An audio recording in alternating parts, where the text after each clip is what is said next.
Matt Lenihan for Boxing Social in association with Empire Fight Store and our Kings. We're here, Ishmael Davis. Ishmael, it's been a while since we caught up on camera. I always think back to the first time I ever spoke to you. It was Newcastle, an undercard, and you told the story of, look, I haven't been given no props, I've not been given no leg ups, but since then you put on a great display that night. You've had some mega fights on short notice as well against world level opponents. But now Caoimhín Agyarko stands in your way after you've had a full camp.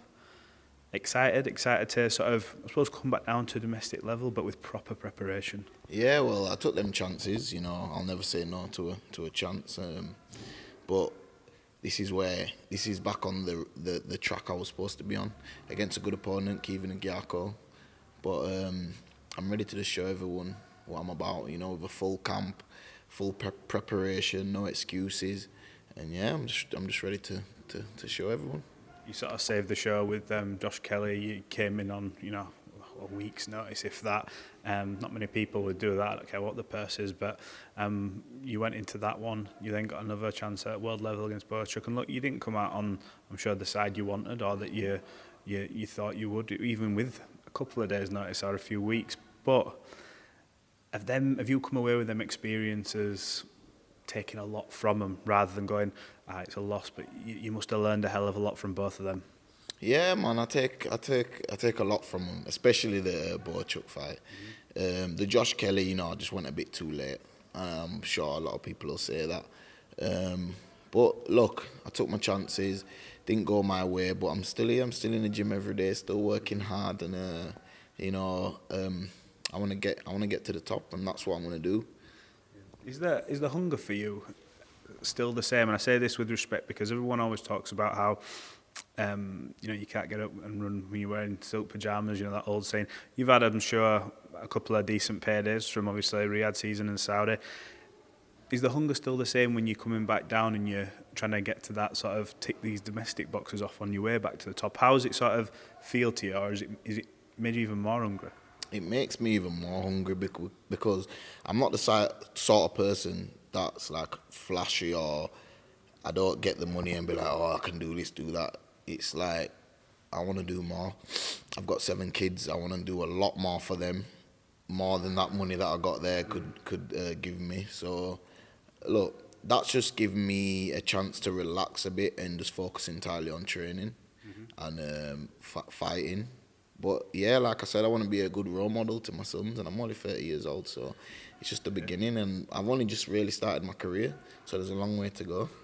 You have got a long way to go, and when you look back on what life could have been like, I see you uploading some old photos from way back when on your story. I can't imagine what's going on in some of them pictures, but it's like, does it seem weird that was your life, and if you'd not have taken that positive turn, you don't know where you'd have ended up, because you're now in this position. Look, you've worked for it, but life could have been different, couldn't it?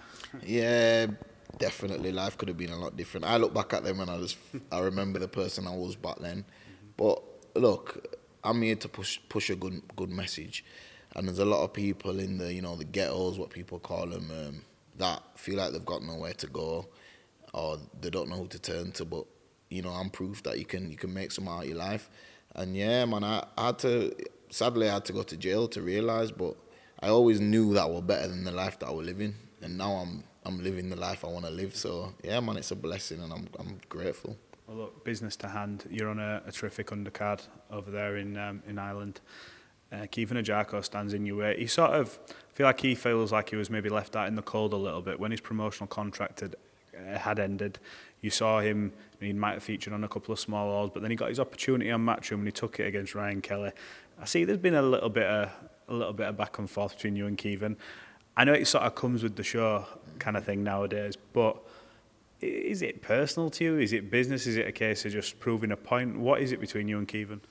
Look, it could never be personal to me. Like, I've said all I've needed to say about Caoimhín. It's not one of them where I'm just going to be attacking the guy all the time. We've got a job to do. We're both professionals. I just felt like what he was saying needed, some clarification. I had to let everyone know that, like, it's not. He just needs to come down a peg and just, understand that everyone wants to see fights. No one really cares, bro. Like, we're getting paid. you know, get in there, fight, do the best you can, and show everyone the level you believe that you're on, instead of talking about it. You know what I mean? So yeah, I don't know. I don't want to see no fighter really left out from you know, promotional companies and not getting fights, and because everyone's got mouths to feed, and you know, everyone's got a career and goals, and I'm a person that pushes a good message and wants everyone to do well, regardless if you're my opponent or not. But you know, just get in there and fight, man. Don't turn down no fights. Get in there and fight and prove your position. You've proved you do that. What kind of fight are you expecting from him? Because I know you can bring the pressure. I've seen you, you know, box and not necessarily box and move, but you'll stand in the pocket, pick your shots. Don't really waste too much. But you know yourself, you like to apply pressure. What happens in this fight? You know, when you picture it, what happens? Well, you know, I've been thinking about it every night, and I just have to go out there and win. That's all I have to do. Whatever fight he tries to fight, I have to do the opposite to make it not work for him. So I'm bringing the heat, and that's all I can say on that. Yeah. We won't go into too many game plans, so let's talk about where you're going. It is enemy territory for you. You know, he's always talked about fighting in Ireland and wanting to become, you know, world champion. Is that sort of, is it better for you? Is that a little bit of motivation going?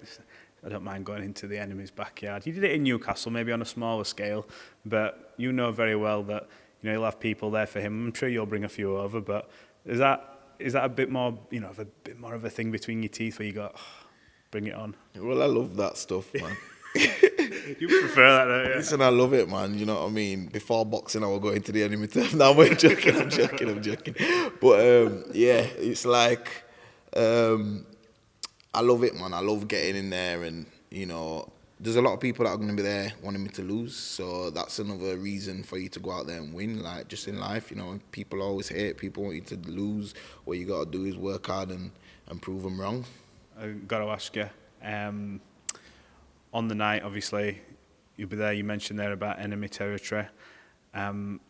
Is this that step you see that then kicks you on into that next level? You know, you've had a taste, you know, big stages, the bright lights, the attention. I'm sure you want that taste, but with full camps and preparation and all that kind of stuff. Is this that door that unlocks all them other opportunities again for you? Yeah, definitely. Like, I just believe this is my time to show what people, like, a lot of more eyes are on me now, obviously, because of the Riyadh season. And some people haven't seen what I'm capable of, so this is my perfect chance, and it's in, like you say, enemy territory. And, you know, I'm going over there from the minute I step in that place. I'm bringing the heat. I've got to ask, I think your trainer, obviously, Keith, he's goes under the radar a little bit. He keeps himself to himself. He's not one to stick his face in front of a camera. Tell me about Keith Walton and what he's done for you and your career. And, you know, he still works away from this.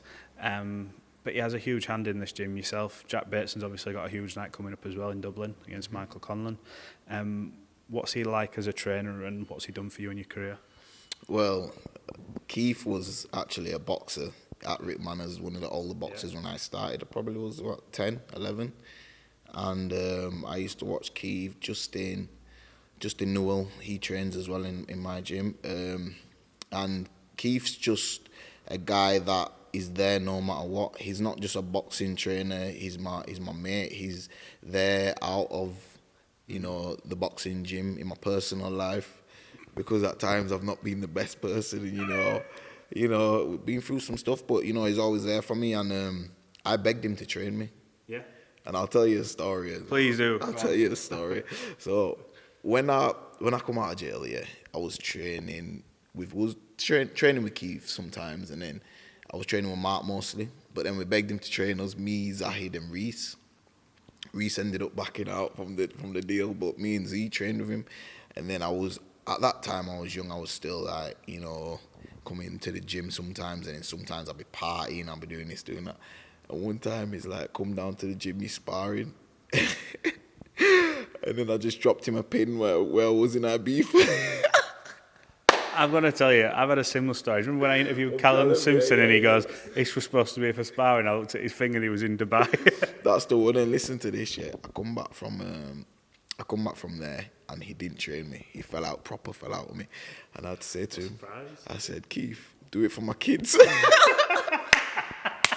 Use that. I used that. And then, he took me back, man. And I got one more story. He took me back after a while, but he made me train for ages by myself. So, I went to Dubai in lockdown for a month. Come back, I was like 13 and a half stone, nearly 14 stone, Mate, he wouldn't even look at me. He walked past me in the gym. Wouldn't look at me. And then he goes, I'm not training you. I'm like, why? He's like, you're a fat cunt.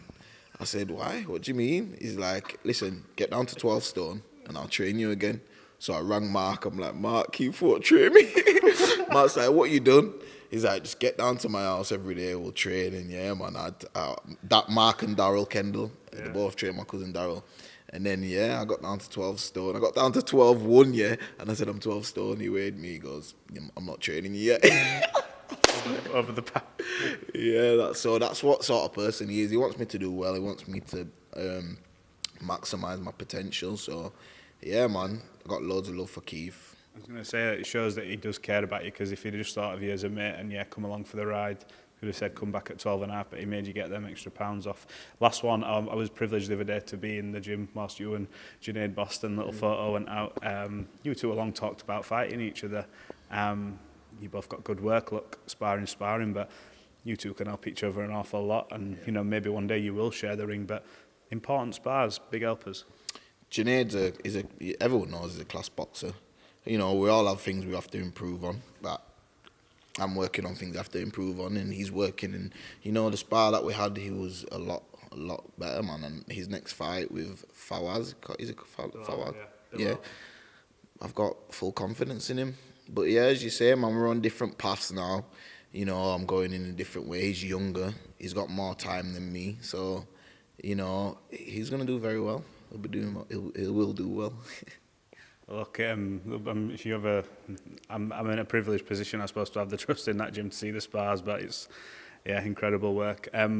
Look, we're not too far away from your fight night, your fight week, so I'm going to let you get back to your session, but appreciate you jumping on Boxing Social. It's been an incredible journey, and we'll see where it takes you, bro. Yeah, man, I appreciate you.